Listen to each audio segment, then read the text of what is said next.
आज मेथीची भाजी बनवते. कांदा, मिरची, लसूण सगळे टाकले. आता मेथी टाकायची बघा. मेथीची भाजी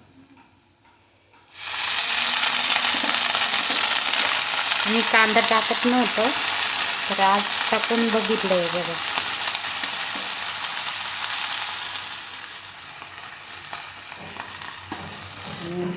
तुरी डाळ टाकते बघा.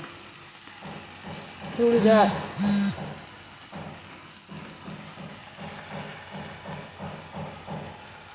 नंतर मग शेंगदाणे कूट टाकणार आहे. शेंगदाणे कूट भाजून घेतलेले.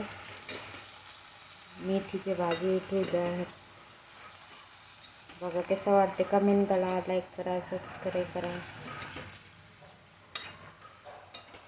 कसं वाटते सांगा, सबस्क्राईब करा.